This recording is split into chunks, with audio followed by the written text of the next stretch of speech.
Thank you. Good afternoon. Welcome to the annual Spring Symposium of the Graduate Program in Visual and Critical Studies. My name is Jacqueline and I'm the chair of this program called VCS for short.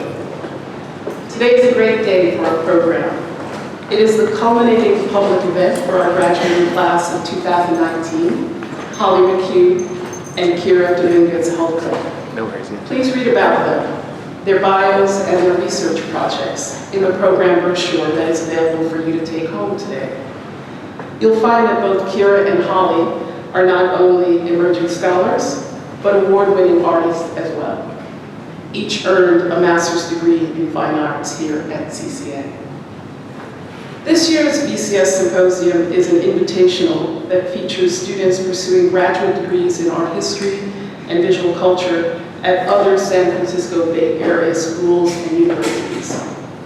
This afternoon, Holly and Kira will share the stage with Jessica Yee from San Jose State University, Delphine Sims from the University of California-Berkeley, Jordan Holms from the San Francisco Art Institute, and John Davies from Stanford University.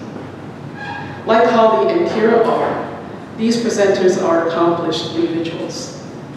They are already professionally active as educators, curators, administrators, and published writers. We are especially pleased to learn more about their research in this setting. Before we move on to the presentations, allow me to say a bit about the VCS program and to thank those who support it.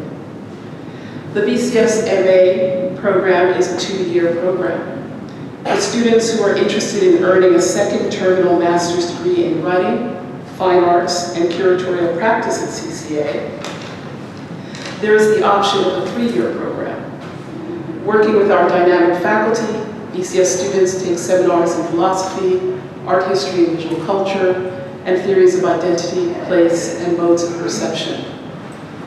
This coursework builds skills in research and the ways to present it to audiences. To these ends, students complete a 30-page master's thesis and a shorter essay based on the thesis, and published in our Sightlines journal. They produce a thesis exhibition poster, and they publicly present their research skills at the annual VCS Symposium. This training prepares them for careers in the arts and in the cultural industry at large. We in VCS thank CCA President Stephen Beal, Provost Tammy Carlson, and Dean of the Humanities and Sciences Division, Tina Takamoto. Over the years, they have provided the resources we need to run the seminars and the programs for VCS students and for students across the college who are interested in studying art, visual culture, and visual critical expression. We thank them for their leadership in standing up for humanities education. VCS also thanks all of the staff administrators and facility workers who help us get our work done. I must give special recognition to Mike Rockfeld, Director of Academic Administration for Humanities and Sciences, and Sean J. West, Senior Manager of Academic Programs. Last but not least, I thank all of my CCA faculty colleagues, in particular those who advised this year's graduating cohort, Karen Fiss and Dan Paul. Preparing students for the symposium was Michele Carlson, Associate Professor in Visual and Critical Studies. She is also Executive Director of Art Practical, the leading publication for the Bay Area's wide-ranging visual arts scene. A writer, an artist, publisher, curator, and scholar, Michele is a force of nature, and I will now turn the proceedings over to her. Thank you.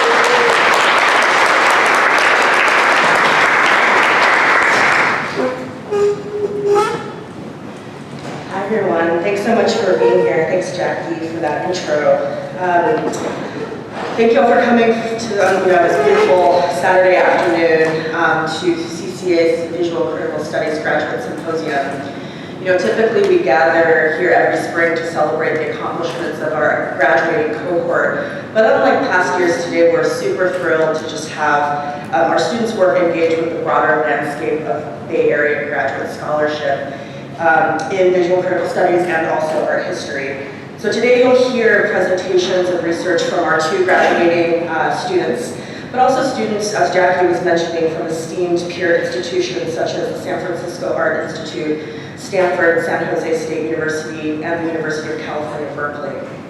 The work you'll see here is the accumulation of hours of research, rewrites, rehearsals.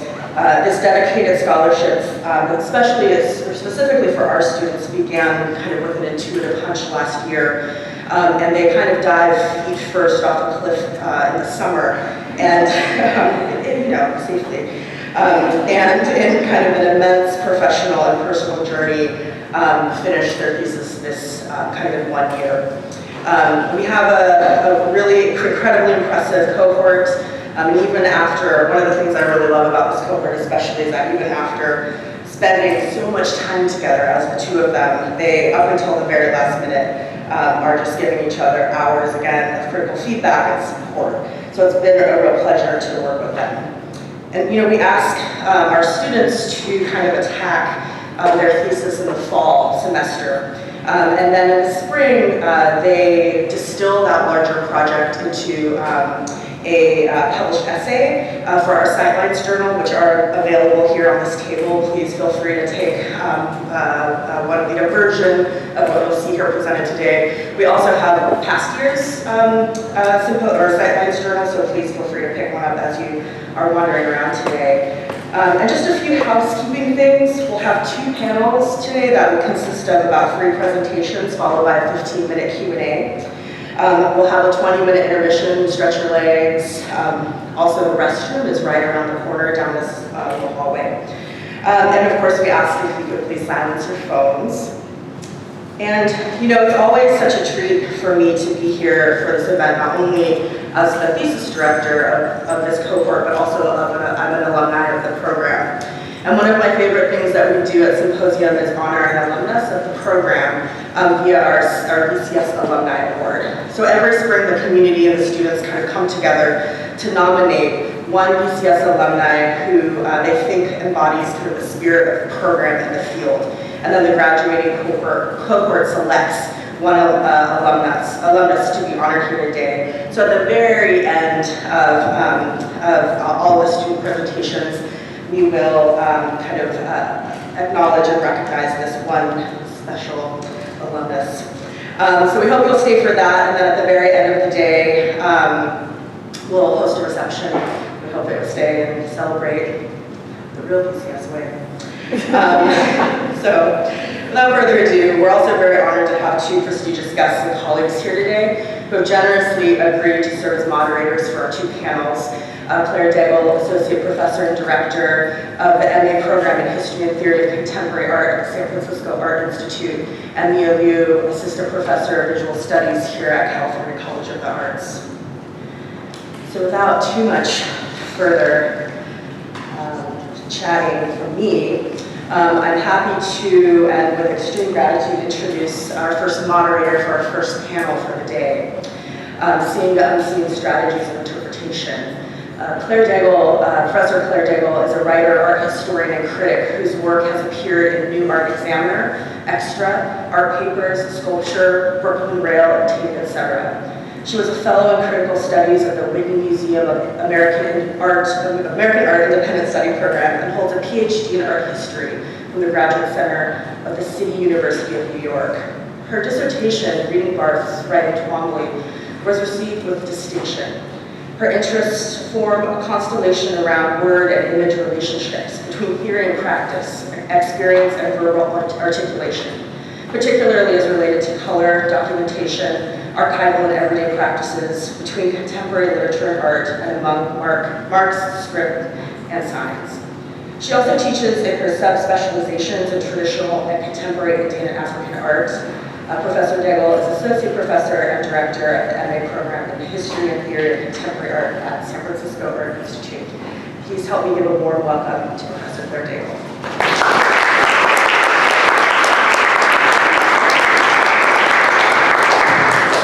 Good afternoon and welcome. I too just wanted to take a moment and express my gratitude to Michele, Carlson, and Jacqueline Francis for their spirit of generosity and collegiality in bringing our programs and our students together from across the Bay. Okay, so I'm going to introduce our first three panelists, Holly McHugh, Jordan Holms, and Delphine Sims. And then we'll let them do their thing, and then I'll be back to make some comments and then ask them a few questions. Okay, Holly McHugh is an artist and writer, completing a dual degree in Fine Arts and Visual and Critical Studies at California College of the Arts. From 2014 to 15, she was a participant in the Queer Ancestors Project, an interdisciplinary workshop committed to establishing relationships between the LGBTQI community and its historic lineage. In 2018, she was a recipient of the Barclay Simpson Juried MFA Award and a finalist for the Toby Devon Lewis Fellowship. Her thesis committee is Michele, Carlson, Jacqueline Francis, and Mierle. Jordan Holmes is a visual artist, scholar, and curator from Vancouver, Canada. She's currently a dual degree MA/MFA fellowship student at the San Francisco Art Institute and an alumna of Emily Carr University, where she received a BFA in Critical and Cultural Practices in 2015. Both her studio and writing practices examine how space is materialized, organized, and made to be. Holmes is a former director of SFAI's Schaefer Gallery, Fort Mason Center for Arts and Culture, graduate student trustee to the board, and teaching assistant. She's currently the inaugural Richard A. Ward Education Fellow at the DeRosa Center for Contemporary Art. And then third is Delphine Sims. Delphine is a PhD student at the History of Art student. Is a student in the History of Art department at UC Berkeley, where she studies the history of photography in the Americas. Her research focuses on the ways in which race, gender, geography, and urbanity inform landscape photography. Most recently, she was the Mellon curatorial intern at the Berkeley Art Museum and Pacific Film Archive. She previously worked at the Santa Barbara Museum of Art as the curatorial assistant in the Department of Photography. She has worked on numerous museum exhibitions throughout California and contributed writings to several exhibition catalogs. She graduated with honors from the University of Southern California with a BA in Art History and African American Studies. So, Jordan, Delphine, and Holly, please join us.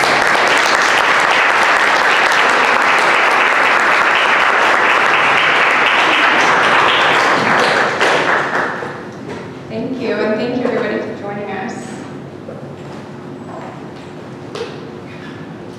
For most of us, stains are an aesthetic annoyance, but for C. Reed, a San Diego-based artist working in a variety of mediums, the stain becomes a visualization of the leak that came before it. The artist uses leaks as found and created symbols that asks the viewer to question reality, perception, and systems described by power structures. Reed's work interrogates the various ways that bodies of alterity are often ignored, unseen, and subjugated through built forms of dispossession and marginalization typified by urbanization. Haunting plays a central role in Reed's work as a recurring trope that manifests via abstraction, repetition, and iteration, and insists on reappearing to trouble the normative built environment.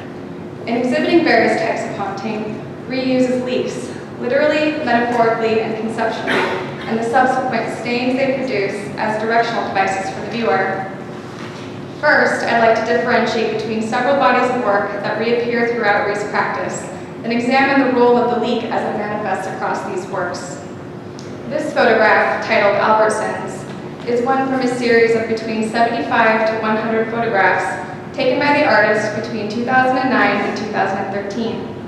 The artist documents found leaks encountered in public places such as police stations, public schools, libraries, grocery stores, and corporate buildings. The location of these leaks, unspecified and exact locale, appear in buildings with this particular type of ceiling, often used as a design element for its cheap materials and ease of replacement.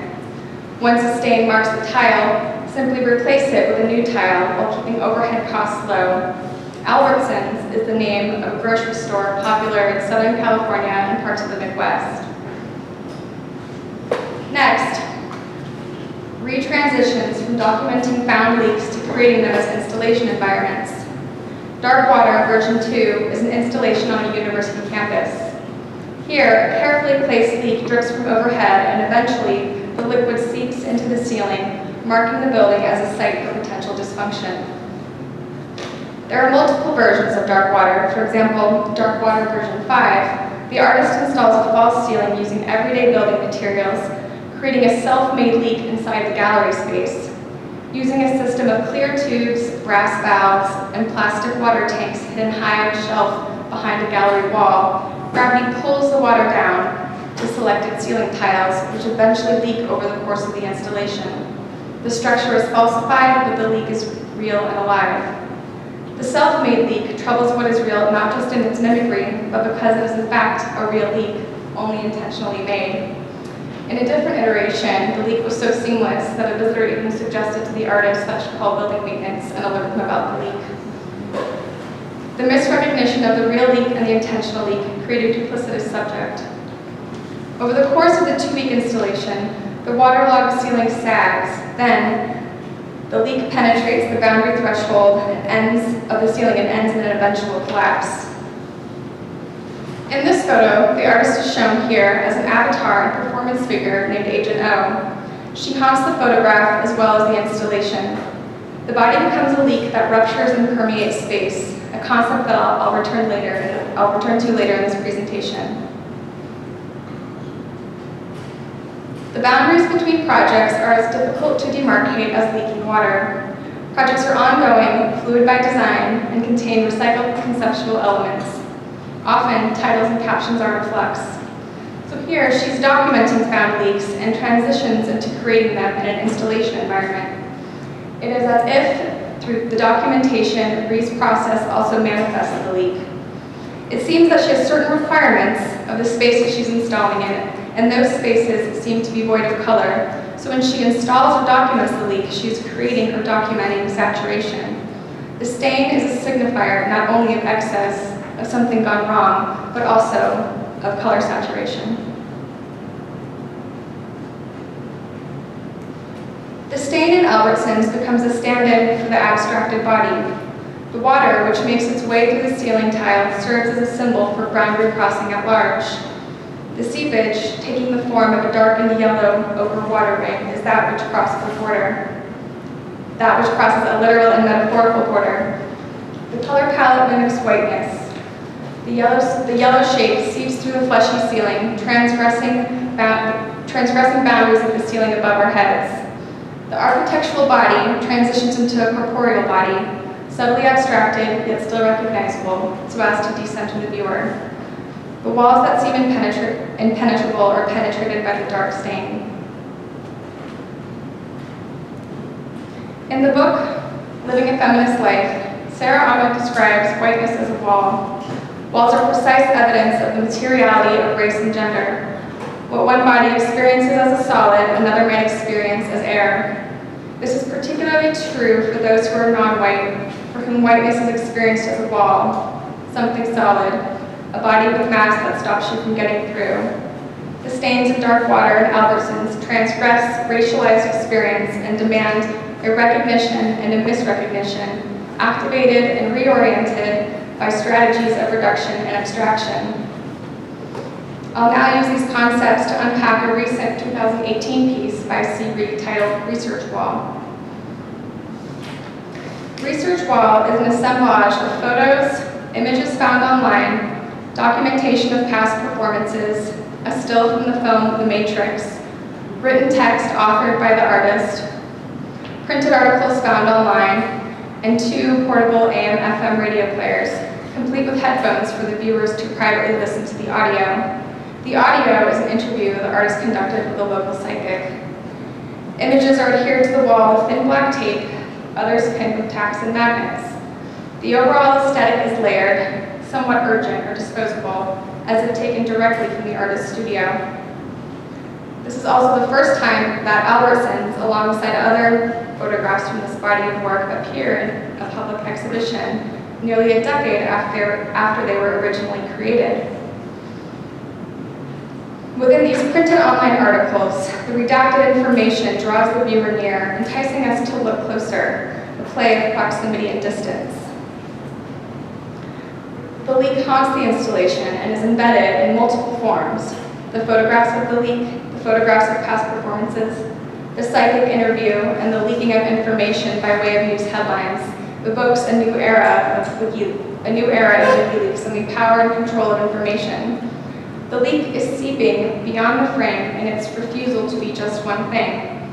Architecture, sound, and photography shapeshift into information and knowledge.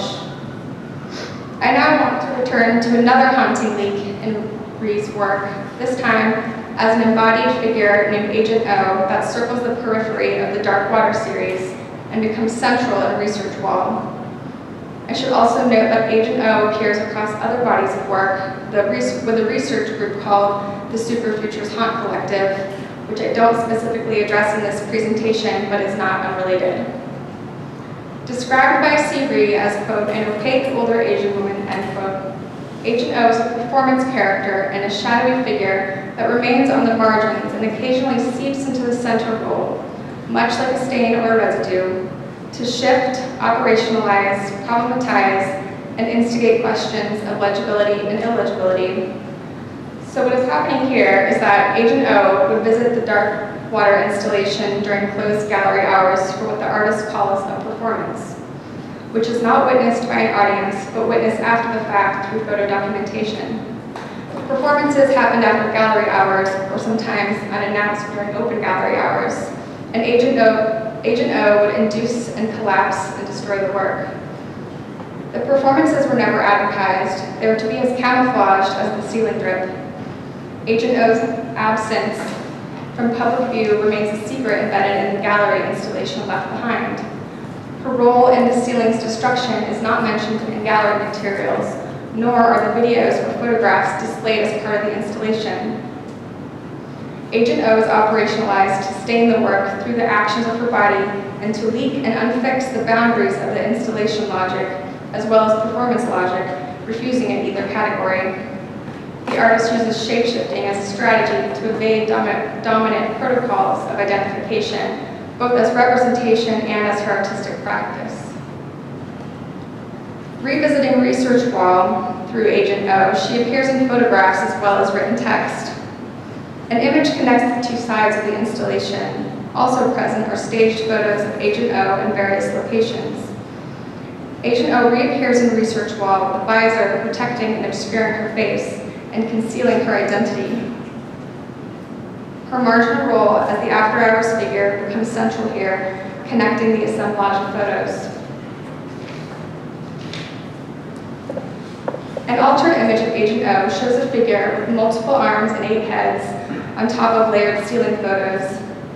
Agent O makes an appearance again, this time unmoored and floating above disorienting layers of multiple ceiling stains. The composite rafted figure, like the original ceiling stain, is brought to the foreground, rendered legible as a body, yet still illegible as a singular identity.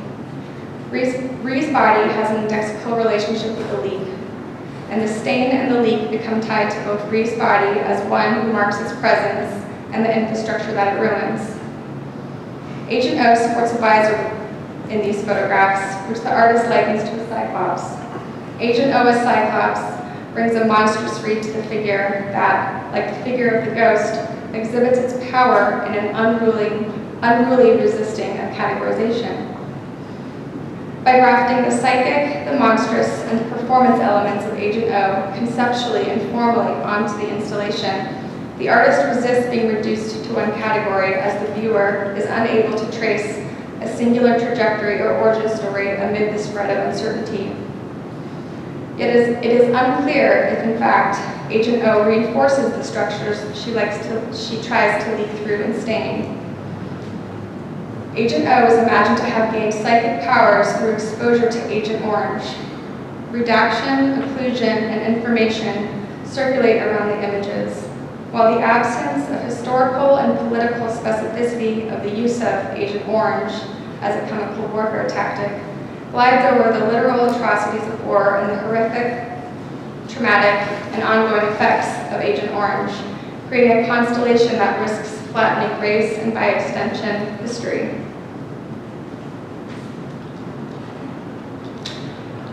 Perhaps this is Ree's strategy, to purposely occlude violent political and historical references to the realities of Agent Orange as a weapon of mass destruction in order to reimagine or redistribute power. However, we must listen and show care to the particularities of trauma and specific dispossessions of groups which, guided through Spivak forms, should not be compiled into an undifferentiated spectral mass. If the leak, in addition to being a series of multiple meanings, is a directional device that reorients and reactivates objects, Agent O simultaneously obscures and perpetuates an uncertainty. Her shape-shifting resists and refuses to be defined and foreclosed by identity and remains open to ghostly returns. This strategy of refusing can be seen as a response to identity politics and a refusal of a type of capitalist art consumption that benefits from minority figures performing their otherness.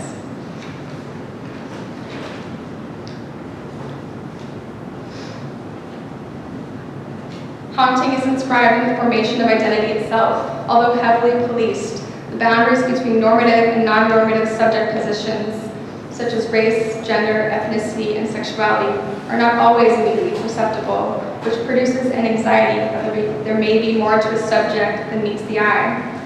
This haunting concept of identity is one that arrives from within and from without, as part of the self that is also and foremost part of the world. Understanding the origins and purpose of such positions and the ways it haunts and leaks into our everyday experience reveals elements about our socio-political, historical, and cultural world, because the conditions of the world, after all, are the conditions that created the conceptual ghost, and therefore are inseparable from our interactions with haunting. That world is one that is structured and built around dominant powers of whiteness, patriarchy, and colonialism that the leak and Agent O insist on rupturing. Thank you.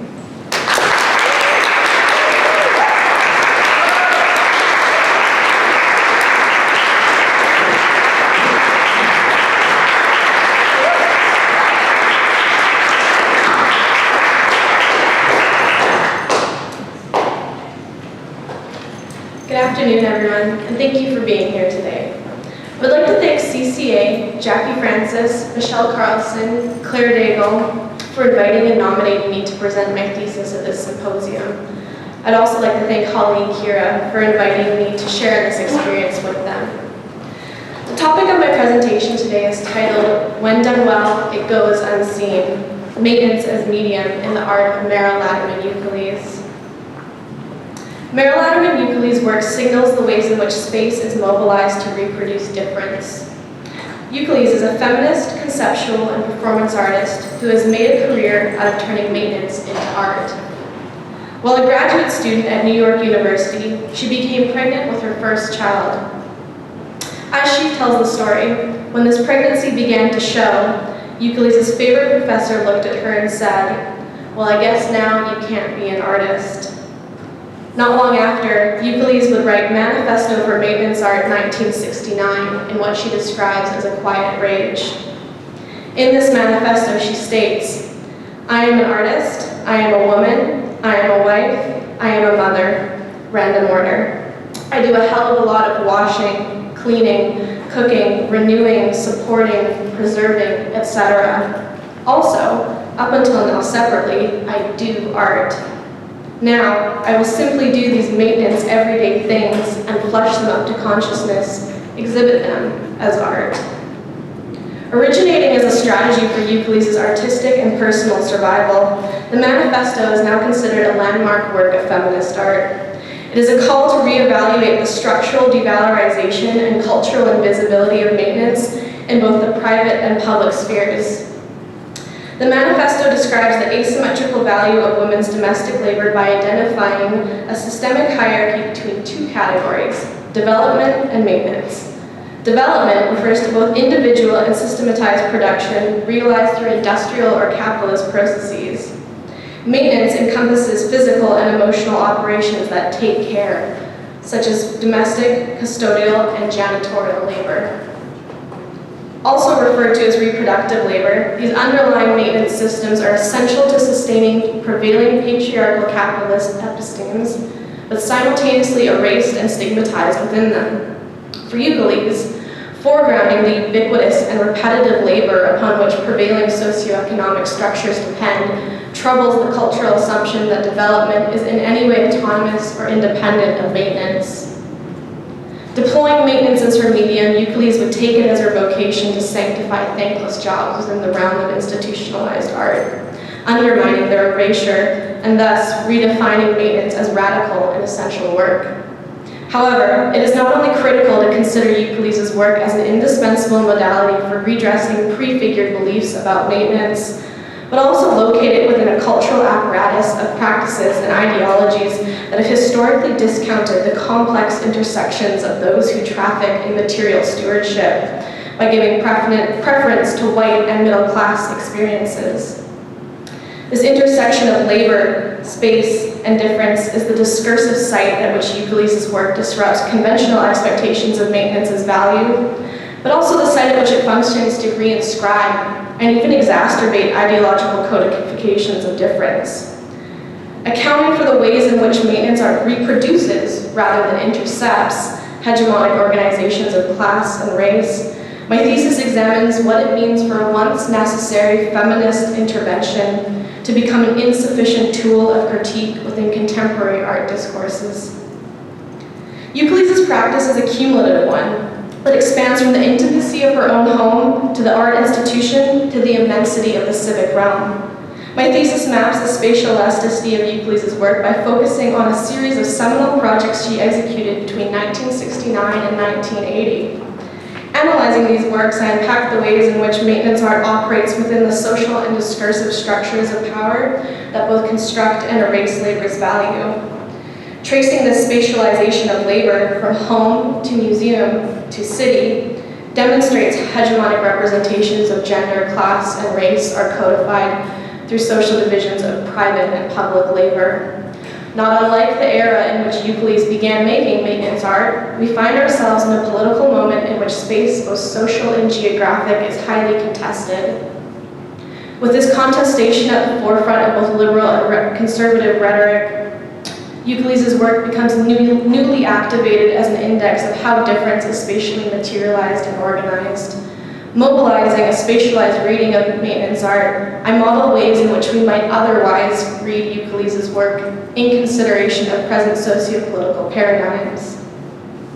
Taking up domestic labor, Ukeles' manifesto would catalyze maintenance art tasks, pictured here.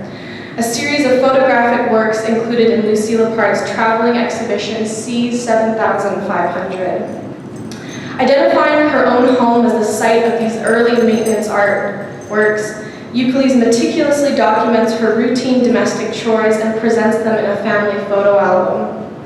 The art historian and curator Helen Molesworth argues that this work, quote, triangulates the essentialism theory dichotomy that binds most feminist art by rendering the public-private divide malleable. Molesworth remarks that Ukeles, quote, engages in a speculative form of feminist utopian thought, attempting to re-articulate the terms of public and private in ways that might fashion new possibilities for both spheres and the labor they entail, end quote. Maintenance art task signals the politicization of women's domestic labor, manifested through second-wave feminist discourses such as the personal is political and the international wages for housework movement. The Italian Marxist feminist writing that initiated this latter movement sought to, quote, bring the struggle for waged housework out of the kitchen and the bedroom and into the streets, end quote. However, in Angela Davis's essay, The Approaching Obsolescence of Housework, she reminds us that women of color already and always had, quote, carried the double burden of wage labor and housework, end quote. These disparate critiques of housework's unremunerated status demonstrate how domestic labor can be a vastly different experience for working class women of color than for white middle class women. In light of this discursive dissonance, I argue that while Ukeles' early work became a formative stride in mobilizing the social conflation of public and private space to redress the value of maintenance, it also suppresses distinct race and class experiences of women's domestic labor, which denies heterogeneity to Ukeles' future works in which narratives of maintenance extend outside of the domestic realm and outside of herself. Ukeles' 1973 performances at the Wadsworth Athenaeum in Hartford, Connecticut exemplify this shift. Migrating into institutional labor, washing tracks maintenance inside and outside, seen here, once again invokes a politic of visibility. In this work, Ukeles inhabits the position of the museum custodian to scrub and mop the interior and exterior floors of the Wadsworth for 8 hours while the museum was open to the public. In this additional performance titled Transfer, Maintenance of the Art Object, Ukeles employs a bureaucratized mode of maintenance. Selecting a vitrine in the museum that encased an Egyptian mummy, Ukeles first observed a museum custodian clean the vitrine. She then cleaned the vitrine herself, and finally had the museum conservator clean it for a third time. As the vitrine was now an original work of maintenance art, the conservator, rather than the custodian, became charged with its stewardship. Pictured here is a diagram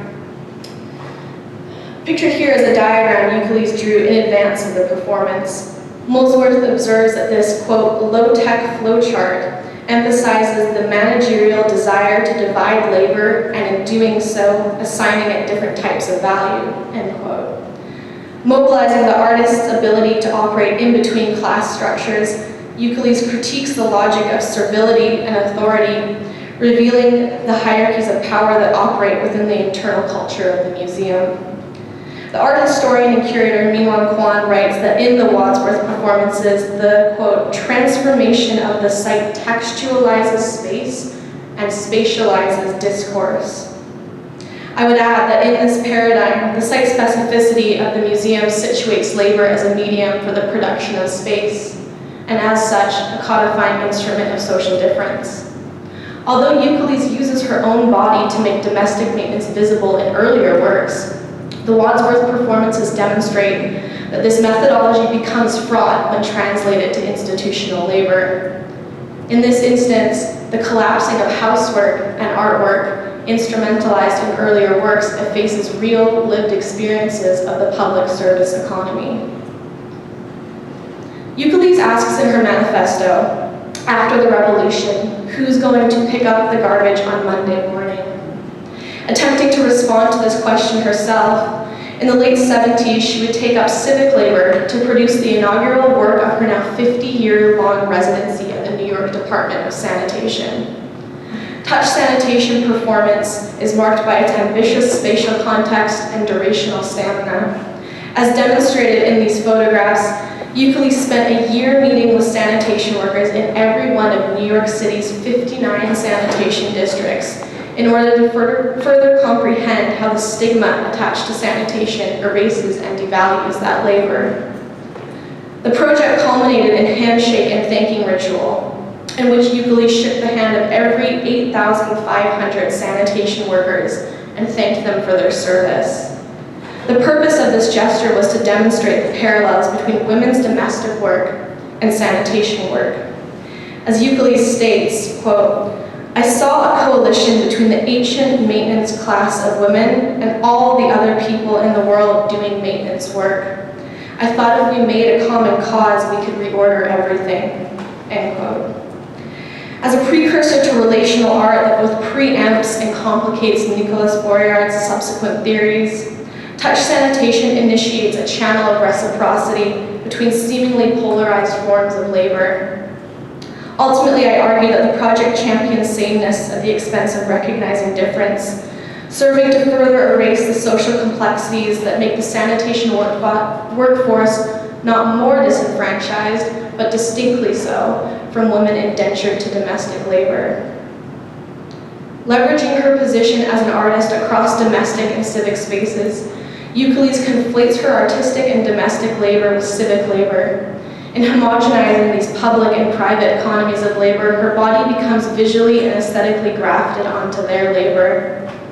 Although she inhabits the space of the custodian or the sanitation worker to illustrate how she and they endure a mutual struggle, she does so without acknowledging the structures of power that subjugate her and their maintenance in fundamentally distinct ways. I argue that this decade of Ukeles' practice takes up space rather than makes space to disrupt the erasure of labor's value, further displacing already marginalized subjects, including herself, who are disenfranchised by their vocation's devalorization and lack of visibility. To comprehend the ways in which difference is materialized in Ukeles' work, it is essential to attend to the gaps in maintenance art, as well as scholarship on it, that erode the inherent pluralism of reproductive labor. Current scholarship on Ukeles' work prioritizes clarity and simplicity at the expense of erasing complex, heterogeneous narratives and representations of labor, especially non-white women's labor.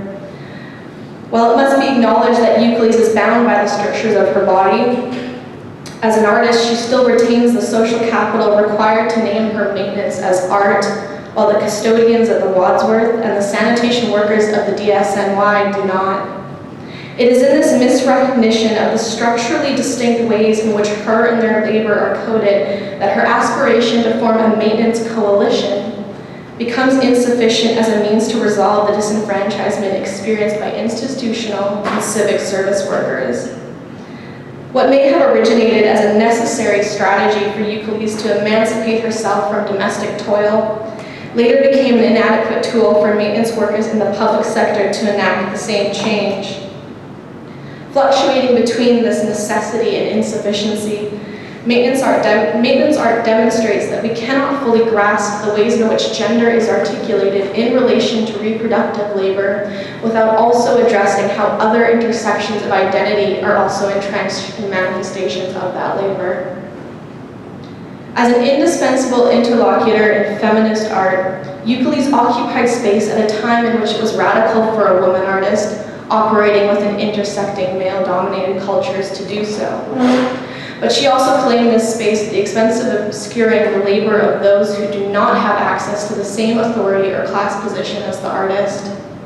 However, if she had not managed to achieve such rigorous strides in forming her own proto-intersectional feminist critiques, it would not even be possible to mobilize an intersectional critique of her work in the present. Considering that her first major institutional retrospective was held just 3 years ago at the Queen's Museum, in order for her early work to remain salient in the present, it must be subject to evaluations that are relevant to and reflective of the current socio-political moment, while still acknowledging the limitations of the historical moment in which it was produced. Like much second-wave feminist art, Ukeles' work was messy when she made it, and it remains so today. I do not intend to clean up this mess or contain it, but rather provide some space for it to spread out in order to assess how it might operate presently within a framework of contemporary artistic and intersectional discourses on difference. Thank you.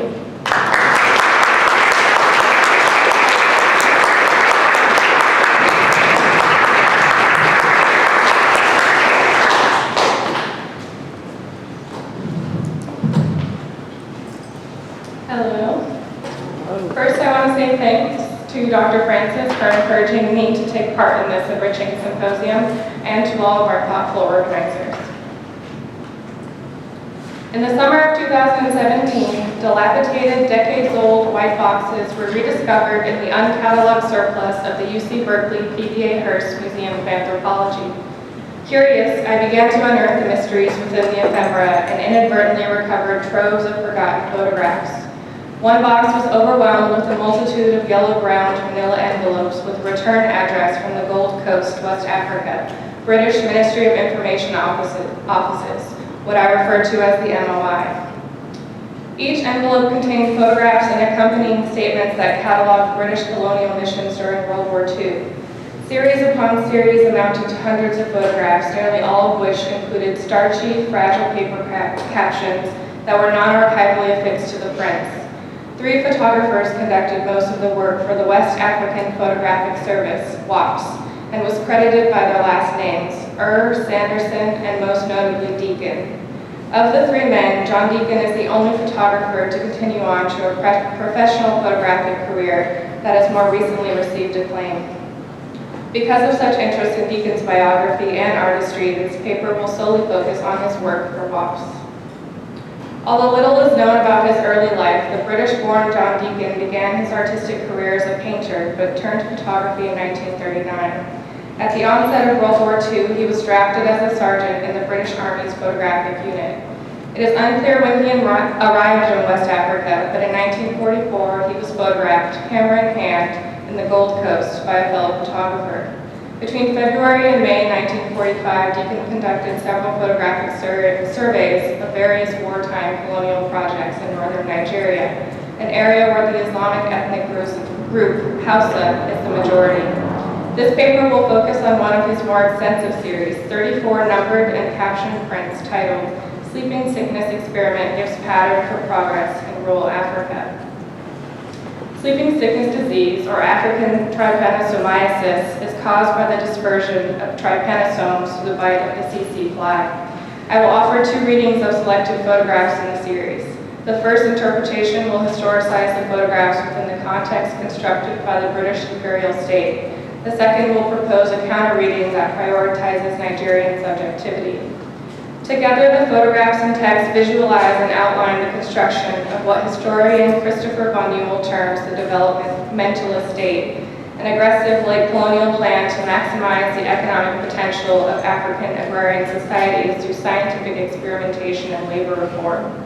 Within this mode of colonial environmentalism, Deacon's series subjugates northern Nigerian peoples in order to make ecologies of economic potential the main subject of the images.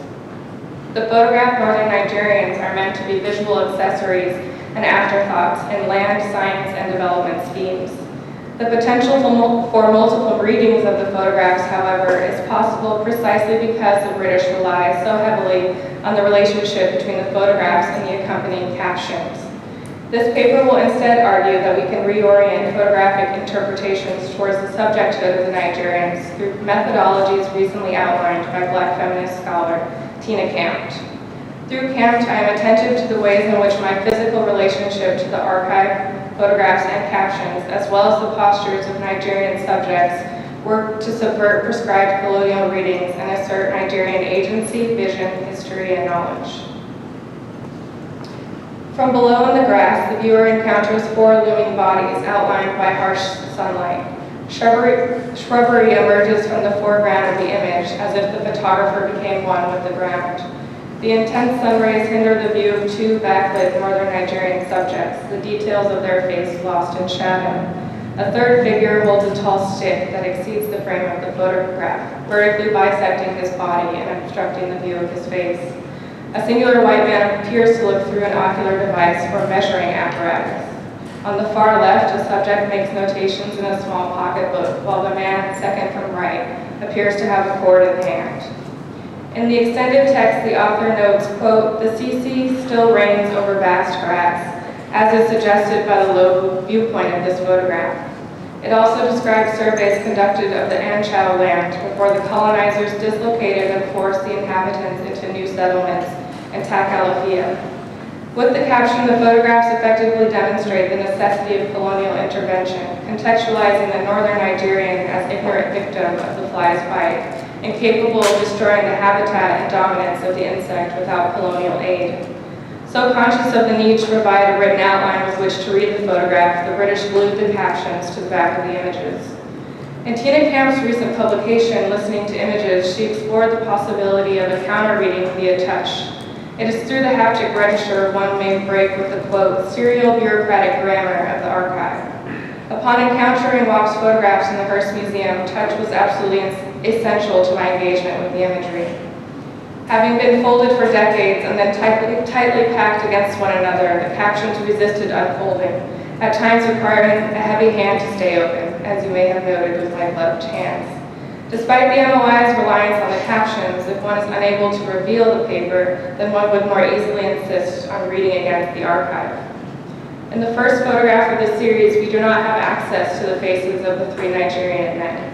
They elude us. Their eyes elude us. They appear in control of their image-making or unmaking and positioning. The House of Men could be potential experts in the scene rather than the sleeping sickness officer, whom without the caption we do not know is positioned as such. The viewer thus encounters an image that monumentalizes the men, an angle that looks up at the subjects, each of which are engaged in their own performance. The white man, framed and outnumbered by the Nigerians, could very well be learning from northern Nigerian knowledge on the relationship between man and the environment. Historian Kirk Arden Hope briefly discusses the exchange of indigenous African practices with British visitors to the continent. Such practices helped impede the spread of sleeping sickness. African game destruction and cattle fumigation, as well as vegetation burning, were some of the native methods to tamper the proliferation of the fly. Fulani nomadic herdsmen, also of northern Nigeria, and sometimes amongst the Hausa, were known to organize their migration patterns according to fly breeding seasons so as to avoid the spread of disease.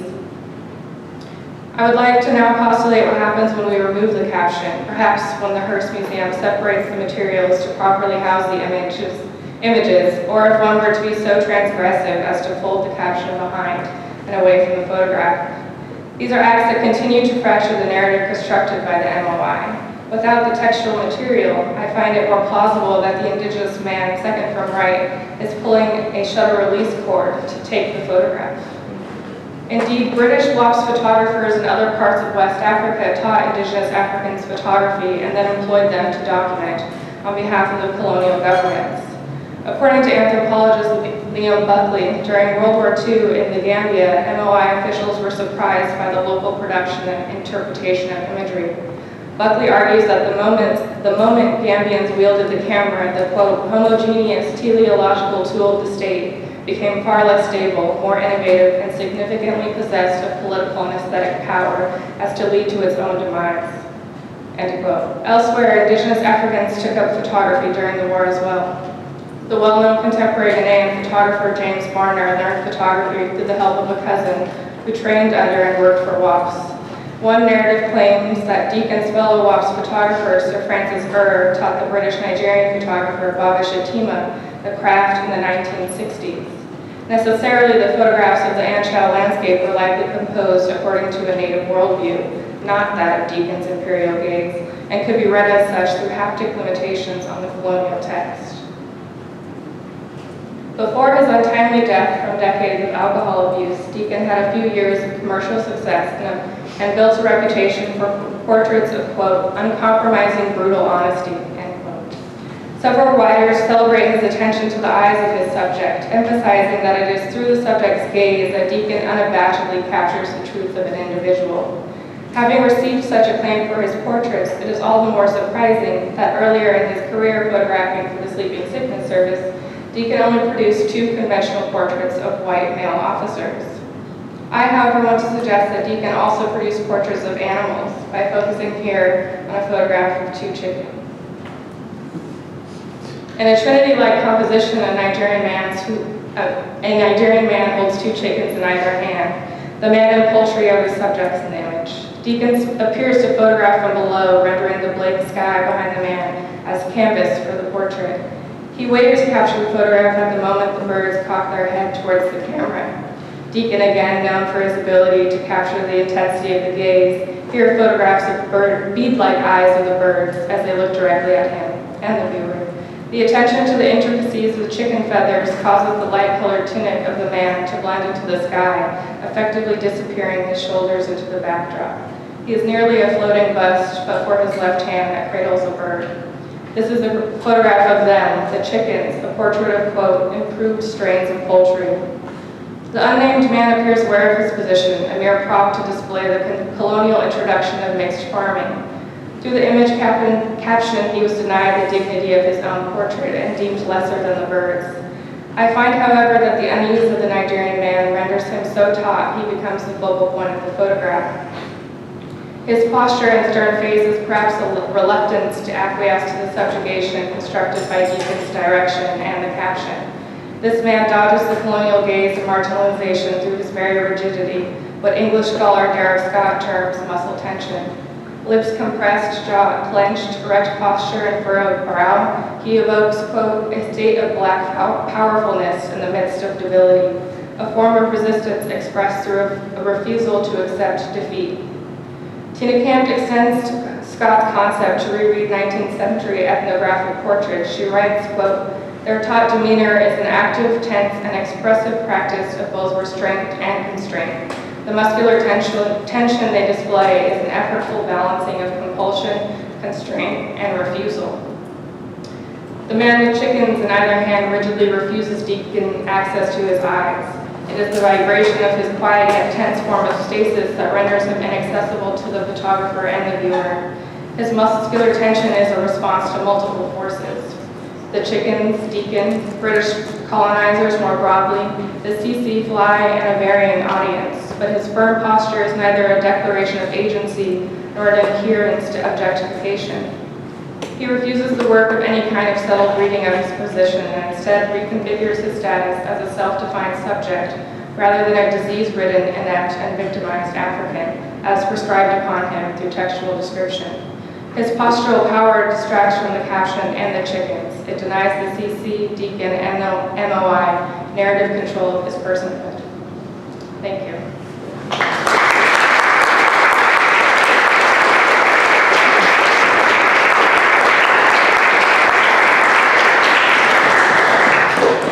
Great job. I want to invite Jordan and Delphine and Holly to drag some chairs a bit closer.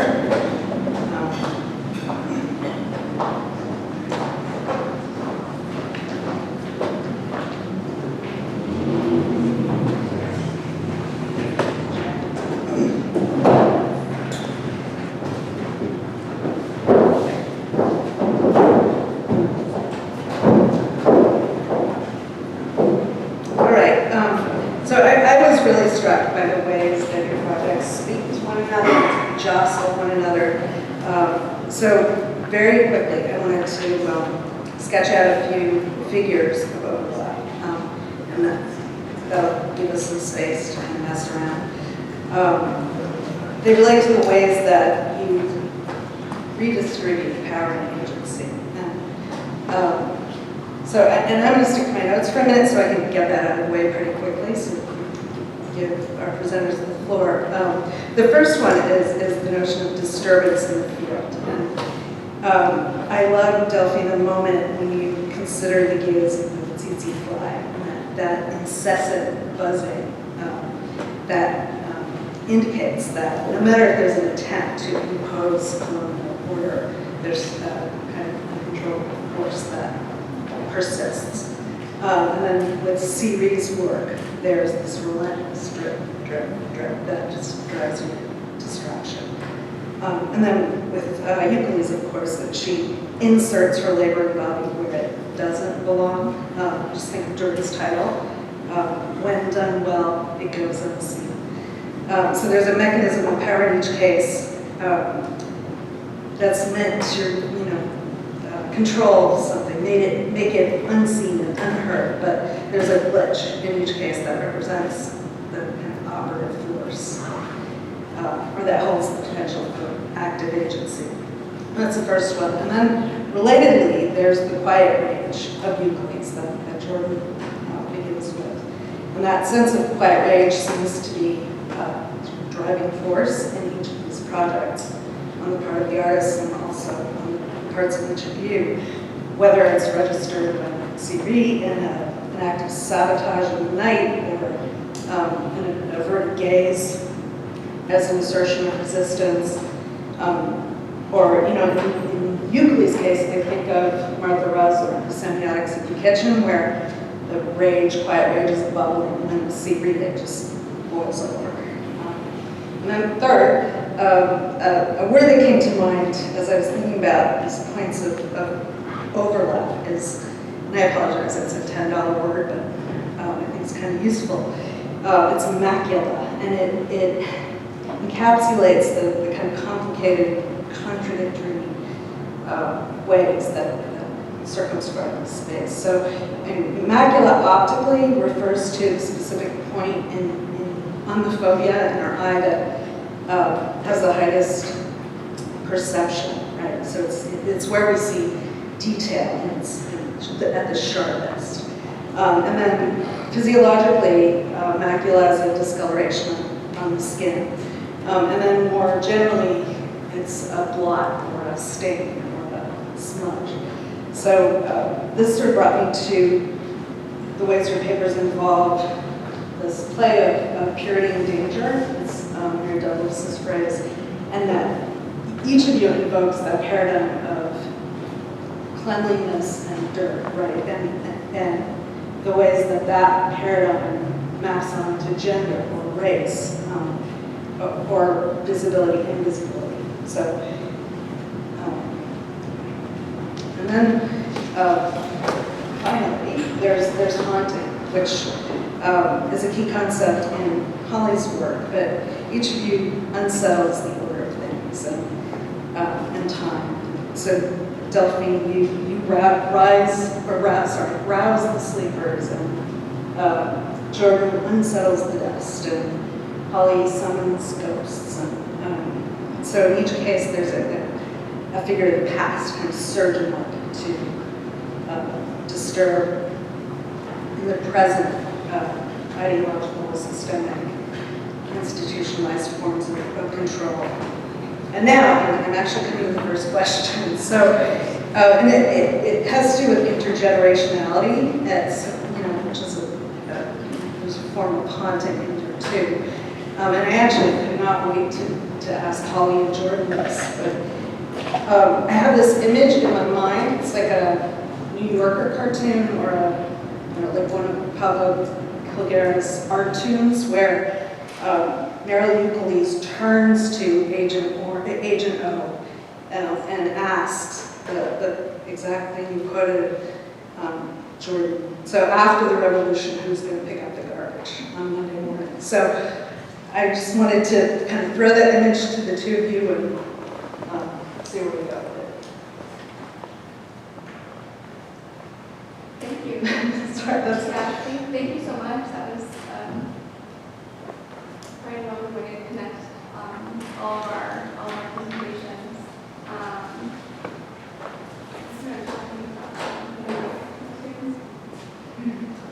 Well, yeah, okay, maybe you can start. You want me to ask you? Well, both of you have, studio practices, so I guess it's sort of my way of framing that question about how you think of your work in relation to this generation in the 70s. If you set Agent O and Ukeles side by side.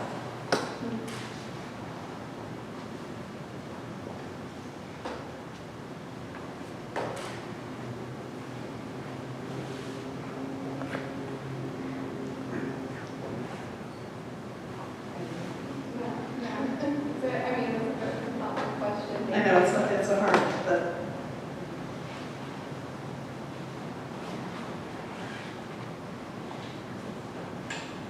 well, Jordan, I think you start to get to it when you're talking about what gets left out, what goes unseen, and Ukeles' focus and that generation's focus on white women or male laborers or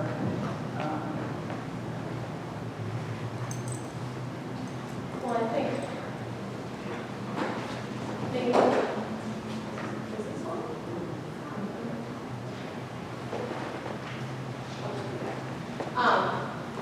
For her generation, domestic labor was seen as, like a generational inheritance that was passed down from grandmothers to daughters. Sorry, grandmothers to mothers to daughters. Oh, there we go. Grandmothers to mothers to daughters. And so for Ukeles, she wants to extend that inheritance out into the public sector, but in doing so, somehow along the way loses the nuances that differently construct the subjugation built into her labor inheritance as opposed to other forms forms of labor inheritance. I don't know if this is answering your question at all. Yeah, I mean, I guess I'm wondering, I'm curious how, like Siri, who's working in a very contemporary moment, might respond to the issues that you're talking about in your presentation, and kind of the constraints, I guess. Like, you talk about how she's really kind of inhibited by the structures of her body, and I think that kind of relates to a little bit of what Siri's doing and trying to disrupt in that way, kind of the different limitations of the body and kind of how restructuring it in a contemporary moment looks different for her. Yeah. Okay, since you're corporeally run, let me ask Luke, Delphine in here. Maybe each of you can talk about the haptic sense, the way that sight is informed by vision. And I see it as present in touch sanitation, obviously, but then you see it as Delphine's blue-tipped fingers poking around the archives. And then, maybe Siri's, kind of itchy somatic irritations. So, Yeah, no, that's a great, I really love hearing about the haptic limitations of the caption in your work.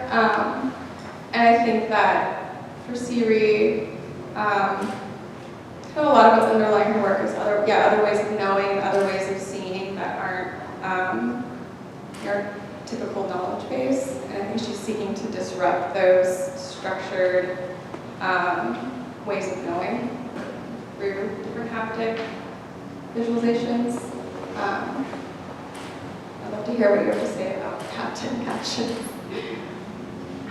I appreciate you all listening because I found these images really boring when I first encountered them. And I appreciated the quiet rage comment as well because I was sitting there with all these photographs thinking of individuals I could never access and what makes that more interesting for me, but also how can I spend time with them, and that was the touch. And I think Tina Camp is absolutely brilliant in talking about this. She talks about it 5 different haptic temporalities, and I think that's really helpful to think about this intergenerational conversation too. So she wants us to think about the first moment when the photograph was taken. So that could perhaps be the Nigerian cameraman pulling the shutter cord. And then she wants us to think about the colonial officers actually constructing the archive itself as another moment, but that at each iteration of these different registers, it's an undoing of the colonial narrative.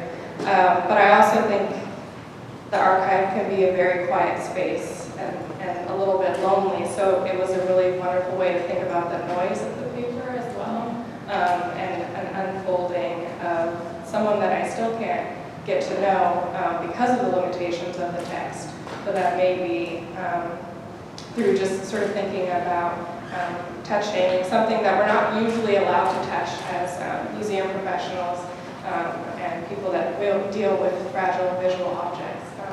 What happens when we do that?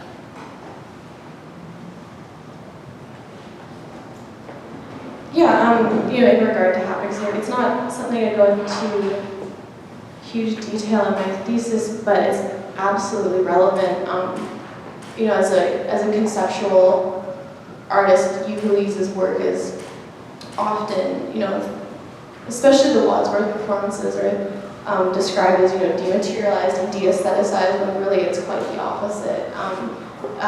Even in touch sanitation performance, where she's, touching the hands of sanitation workers, she's performing the same actions as them, she's interacting with the actual garbage on a daily basis.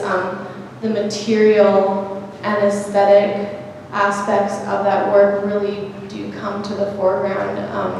And it's really also that, that materiality is kind of the issue she's trying to break down, because the reason that she understand sanitation workers to be disenfranchised is because of their specific material relationship to garbage.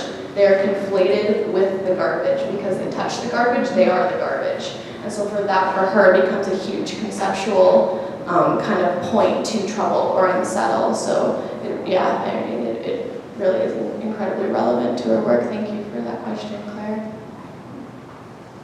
Holly, are you? Yeah, I'm reminded of when I first started researching C. and there's kind of in a glossary of haunting where her work appears, she makes a note that says,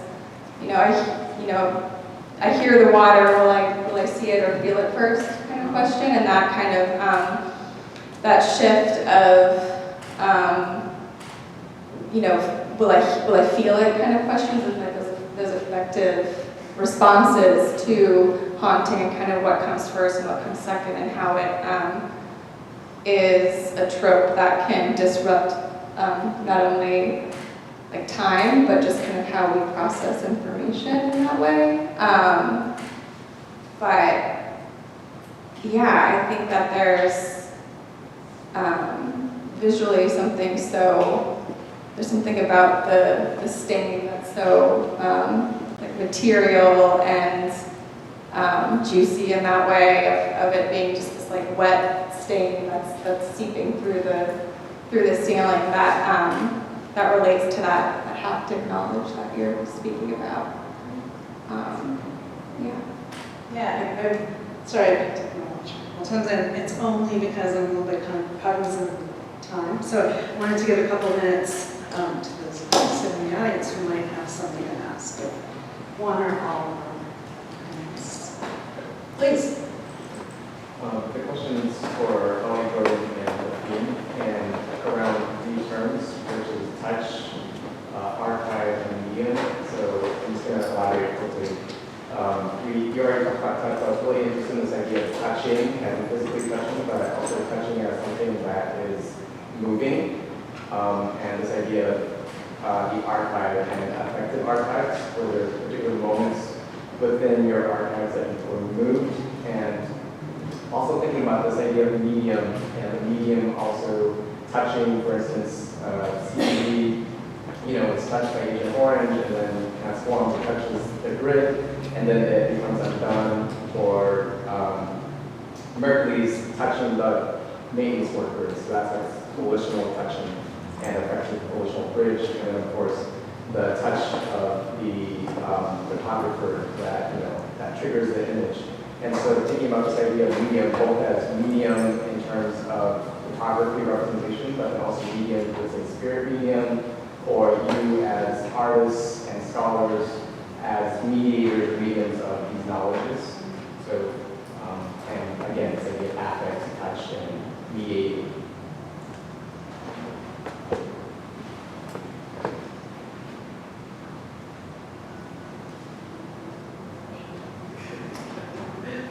Thank you for your question.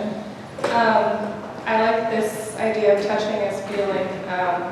There's this recently edited volume, Feeling Photography, that I'm really obsessed with, and it's all about working through the archive.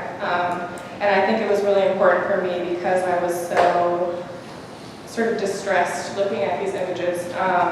And there are some that I haven't even figured out how to write about yet because I was so distraught encountering them. And to think about them having been just sitting there for over 3 decades. But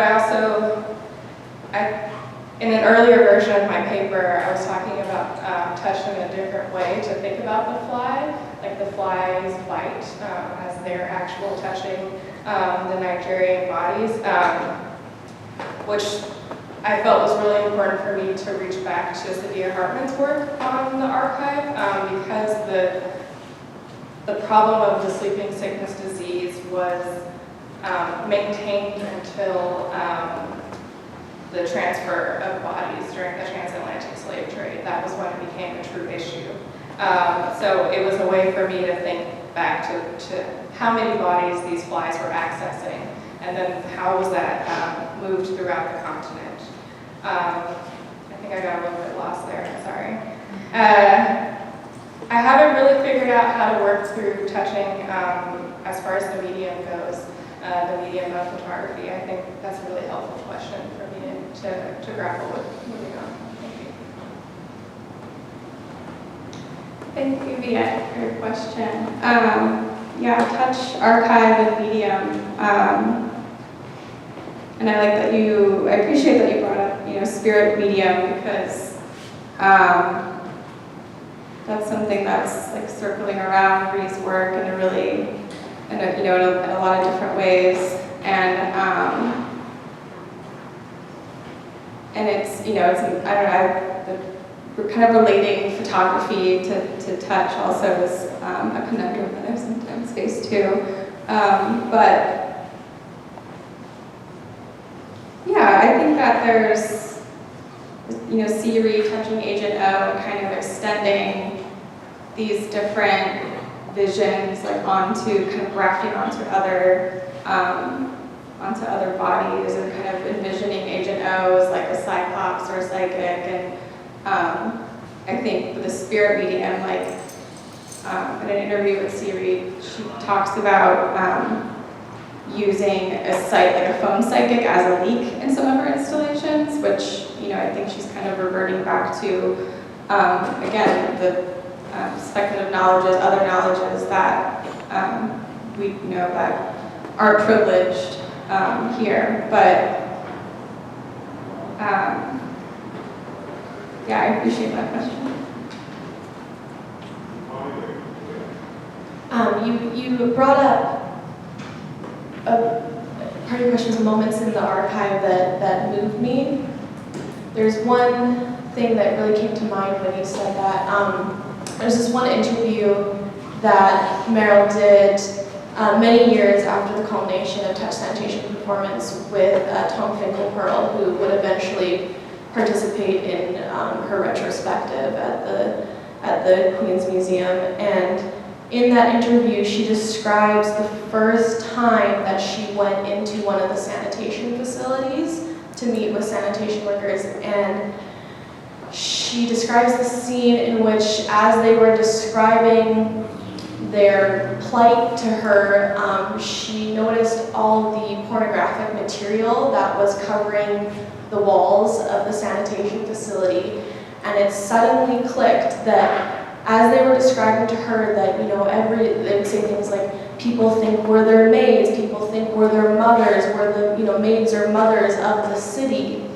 And while they're saying that, she's looking at all this porn on the walls, and she realizes, oh, you feel discriminated against because people are feminizing your work, they're associating it to femininity, to women's work, and that's what makes you, that's part, not the whole reason, that's part of the reason that their work is devalorized. And so the gesture of the handshake, getting to your point about touch, becomes a way for her to demonstrate their mutual disenfranchisement. But also, Mark Feldman, a scholar who wrote about this gesture of the handshake in Ukeles' work, would say that touching gesture was a way to kind of unsettle the handshake as sort of a